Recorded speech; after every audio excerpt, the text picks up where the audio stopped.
tell us a story! Yay! Ugh, there's too much light. My blessed mess forsaken! These fairy tales are lost to green, so dull and dry a lifeless dream. I'll do 'em bleak, I'll craft 'em dark to make 'em grim. That's my hallmark. My guts fill up with pretty tales. Their prissy cuteness never fails to make me puke, to lose my wits, to rot my teeth and give me fits. Now the rancid, stale and foul despise the happy ending. Gross and nasty make me howl, though they may be offending. I'm here to build true tales of light, of fear and woe, bring back the light. I ain't dumb luck, a door up tuck. My humble goal is to run the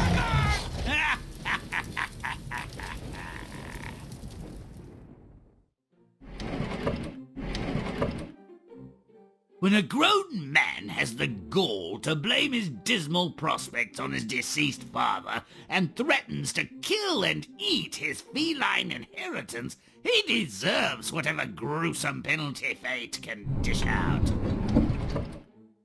The sons of a humble miller divide his possessions before he's barely cold. Let me use your ass to work the mill, and I'll share whatever profits may come our way. Gladly. I knew father's ass must be good for summit. What about our brother? Let him teach the cat to catch rats for his keep. Oh, great. I hate rats. Not enough white meat. Thanks for nothing, father. Might as well eat the cat and slit me throat on a full stomach. The cat, called Puss, being a far sight more clever than his new master, concocts a scheme to save both their lives. Master, don't despair. Get me a decent pair of boots, and I'll make our living. Really, Puss? Okay, great. What size? The cat, forever generous and altruistic, and if you believe that, I'd like to sell you some land in Xanadu, begins to deliver on the first installment of their salvation. Ah, poor bunnies, ignorant of the pleasures, requirements, and deceits of this world. Come along with me, that you may see the light. This starts to sound fishy. What's he gonna do with all these rabbits? Puss knows just where to redeem this herd of cuddlies. I bring you a present, sire, from my master, the Marquis of Carabas. A warren of rabbits, how droll. Thank the Marquis and tell him he does me a great deal of pleasure. Oh, brother. Puss's master doesn't even know what a marquis is. Once he sets the hook, Puss plays the deeply loopy king before reeling him in. Oh, Majesty, thank heavens you've passed by. My lord, the Marquis of Carabas, has been robbed of his clothing. Tragic. Such a generous man. What luck! The completely senseless Marquis will not have to gadabout completely naked, and the princess is quite taken with him also. Puss moves ahead of the carriage so he can further inflate his master's reputation. Listen up, you scum! If you do not tell the king that the meadow you mow belongs to the Marquis of Carabas, you shall be chopped as small as herbs for the pot. Are you repressing us?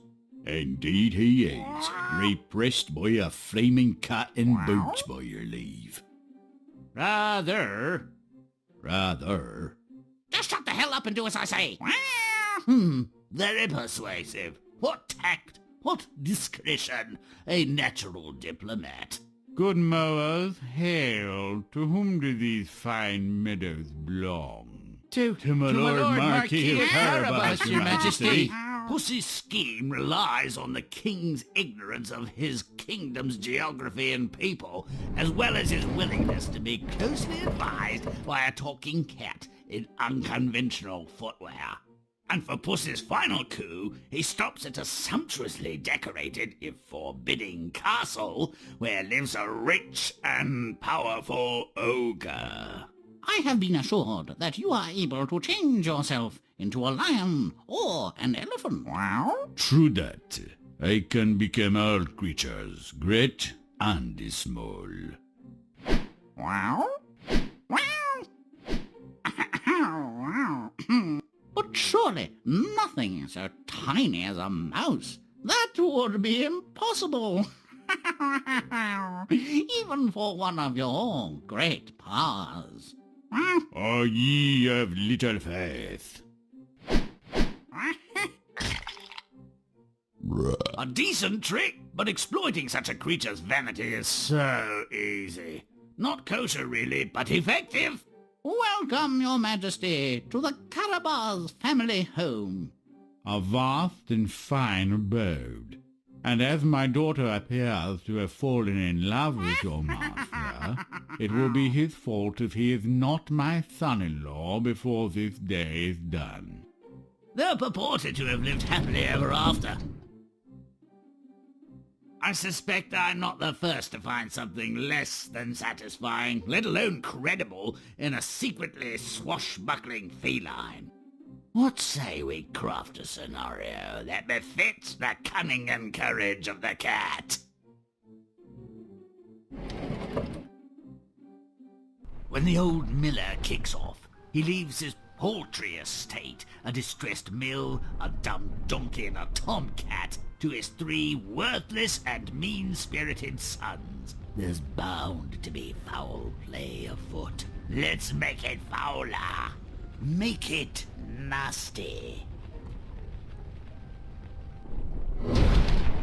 Do it now!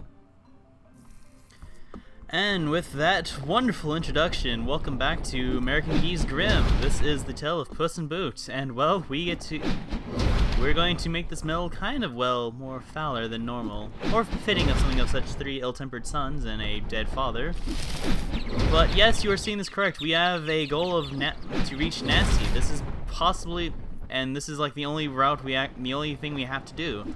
For yes, this is actually a very long tale. This is a short stage, but a lot we have to do. And Grimm, is there a reason you're not wanting to jump?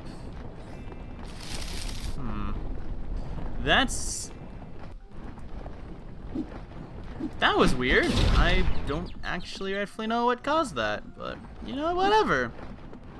This stage is interesting for the fact that in order to make darkness, the full darkness, you kind of have to do, there's a bit of platforming that has to be sort of done everywhere. Generally just to make sure that you can get everything to work. And, well, yeah. Like, for instance, these chickens we're gonna have to deal with, like, I'm gonna deal with the one down here, so I don't have them interfering with my nonsense. I don't have them interfering, possibly ruining any plan I have. And now he looks like he's diseased and, well, probably dead or dying. Or worse, who knows? I can't really judge or really say. It's hard to tell when you come with diseased chickens like that. And, well, this lumber mill is starting to look a bit more, well, show its prospects of how it could have been foul play. Like, say, work with dead people. But who would say that? That'd be silly. Also, this cleaner annoys me because, well, as cleaners tend to do, they like to clean things. And when they clean things, well, they get in the way of everything. And by everything, I mean Jesus Christ, my darkness level is going to go down the drain unless I can handle with them and get him out of the way. Means in order to do that, I need to do more. And that was basically the hint saying, like, hey, you can advance here to go to the mill. Which, unfortunately, that one man was so rude to basically get in my way. And basically say, I'm going to carry your chicken away while you're not looking. That's the cutscene. Which is really rude when you think about it, because I work hard to do these things. Like, make these trees look, well, possibly radioactive. I don't know. It's up to you. I'd like to think they're in a much more convenient place. Also, become miserable, little child. There is more pollution afoot to be made. Also, the cabbages are now literal children's heads and hands. Hands and heads, oh, that's sorry. But it's so pleasant, isn't it? It's a happy village. A happy place. Rumpenstump! And if we wanted to, we could literally hit that right now and we'll be done with all this. I say I'm getting rid of that one particular farmer because he has been a pain in my ass since the beginning of this entire charade. So I say get him out of the way for good. So that way I can continue onwards. And well, the bill's starting to look better, looking a bit more nastier. Also, something I've forgotten, I don't think I've ever mentioned before. As your darkness level increases, Grimm will himself start kind of letting off some different auras on him, like kind of things will start flying off him. Like as of now, we have flies and frogs coming out of them. And cleaners are possibly one of the most annoying people in the world when you have no actual means of dealing with them, because well, they can just start cleaning everything, ruining your progress, or just flat out saving other cleaners. Again, when your back is turned, it's real irritating and bothersome, which is why it's usually a right pain in the ass dealing with them right off the bat. Especially for a darkness run, it can be kind of irritating, especially when you have very persistent ones that they're like all over the place and want to do nothing but make your life miserable. But over here we have a secret which I spotted earlier but just didn't mention anything because, well, you guys saw it at least. I don't have to say everything, and we're actually on our way to get the other secret of this level, which is over there. But I want to try to get more darkness so my score is still up as high as it can be. So, as always, I'm going to be using the trick that I showed you guys. If you want to get darkness around without accidentally stomping your objective, you just kind of keep it out of the side of your camera, really. As long as you can do that, it's pretty much good and guarantee that you'll be fine. I need to figure out how to get this. I think it's just a matter of, getting around those trees. And there's your other secret. What have I detected now? Quite an amazing secret, Mr. Grimm. I think that's everything. I believe, at least. So, with that said, let us get that wheel turning. Good.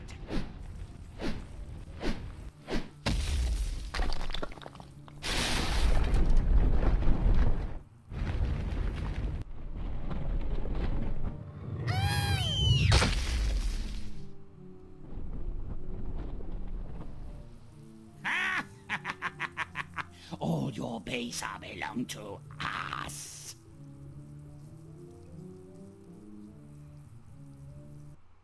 Did I mention no children were actually harmed in the making of this game? Because if so, well, clearly they lied to you. A lot of children were harmed in the making of this, as you saw with those two getting crushed by the gear. Either way, next scene! Now there's a deal. The cat's plan starts with some hunting. Let's make it gruesome.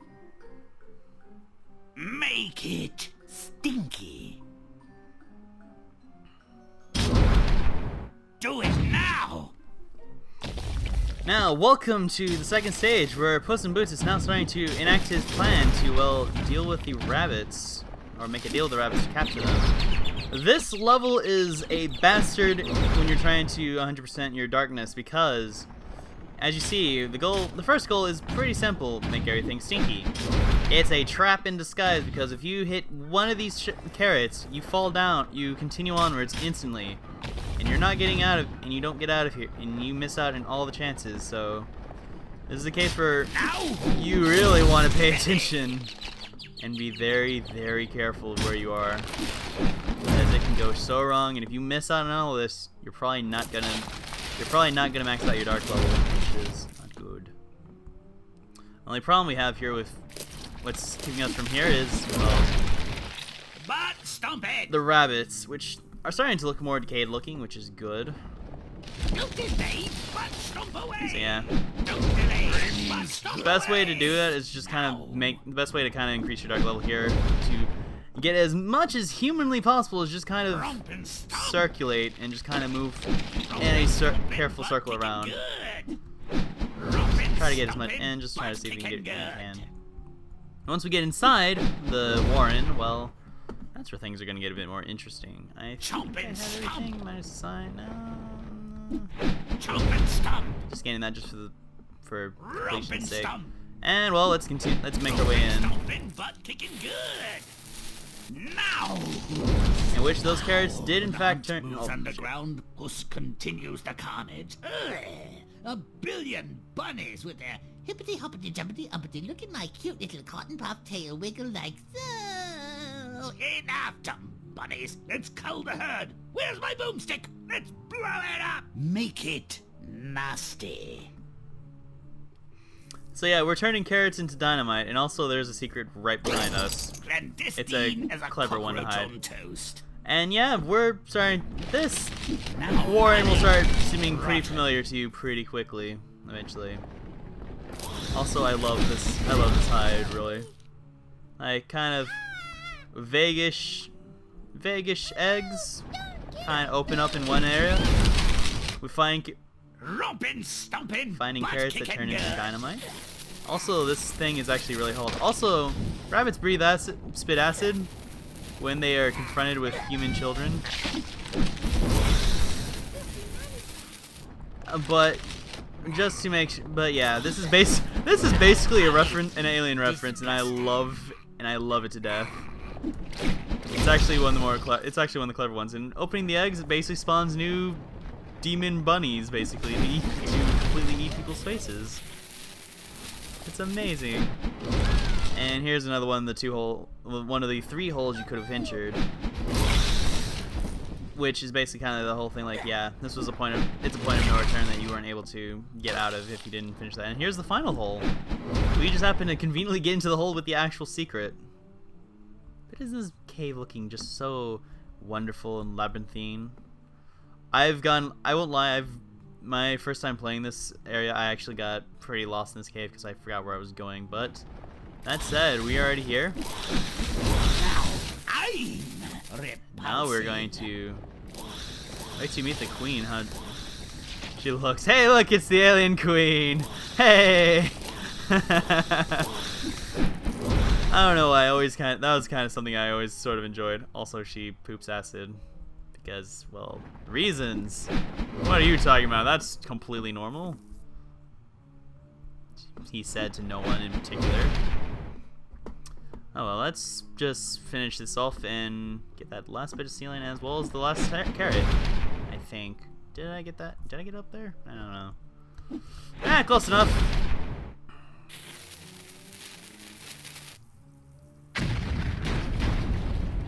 Whoa, it's raining rabbits! Will there be enough good bits left for a decent stew?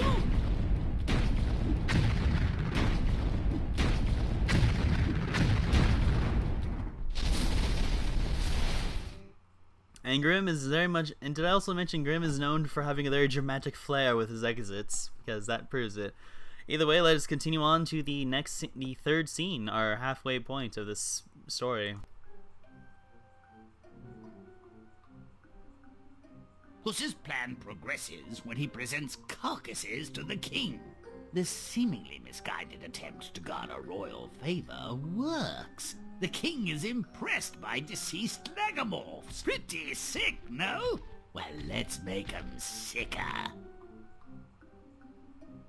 Make it nasty. Do it now! And right off the bat, we have yet another mission where we have to make it nasty, and well, we're also going to start making these stuffed animals that the king has even more twisted and sick, and I love it! Like, make them literal dead animals. Hey-oh! From your typical bears, vaguish monkeys, to hanging pots, to, well, hanging rabbits. Making moose like actually still alive. Bears blinking with one eye only, of course. And your rhino's looking, yeah, basically, yeah, this is Grimm, everyone. It's amazing. Basically, we're just slowly making this place befitting of a king who's excited with dead bodies easy. Also, unicorns turn into eyeless nightmares in essence. We can't get the elephant. We can't convert the elephant just yet, but we can do it soon. Also, it sounded like I could get the maidens right now, which I'd have. Hooray! All of them. I think it was. Well, let's move onwards. We'll be dealing with that elephant soon. But for now, we just gotta move onwards. With more platforms and, well, and a secret sort of in plain sight. Why? And of course, my failed platforming shows yet again, because what would be a video without me being somewhat bad on camera, eh? Okay, if we go there and then jump. Okay, I just had to be a bit more patient, but I will just do this platform instead. That works. But yeah, it allows you to. These levels start getting longer, like as you go. And also, the lion is now standing up and is still clearly alive, but more zombified, really. Which my feeling makes them just better. And we can actually start affecting the walls and the ceiling, which, well, that means I'm gonna have to go a little back so I can finish off that other, because, well, I don't want to leave anything to chance, so I don't have another. I don't want another silver medal I don't want another silver medal for my darkness. I work hard for what I do. Rump and stump. And the elephants themselves start actually looking more, well, yeah, they're still alive. Maybe a bit more zombified, maybe involved. They still look good. And also the windows have actually changed now. Begone, bold butlers.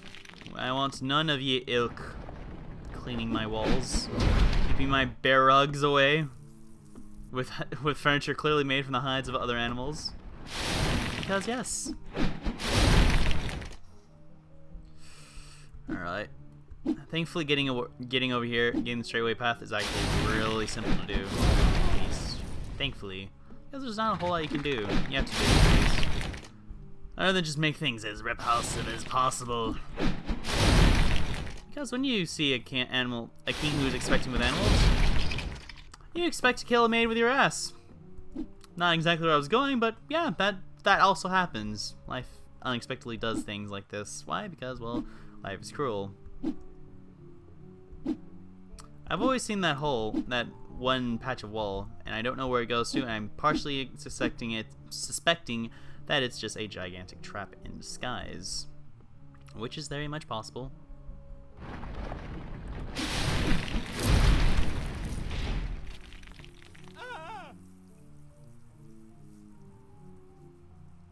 Make it disgusting. Chomp and stump. And yes, he's trying to stuff the animal now.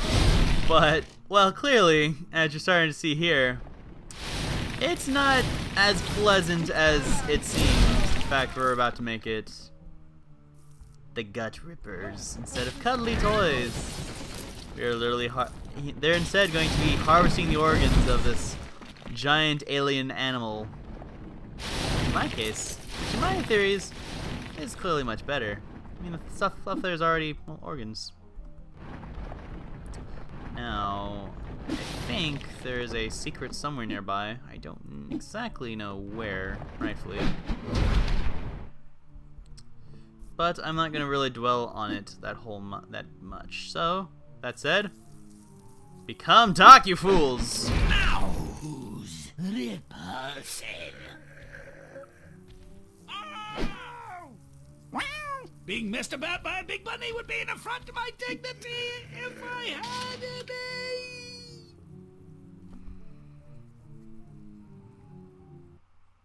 any. And there was a secret I missed, but oh well, that happens.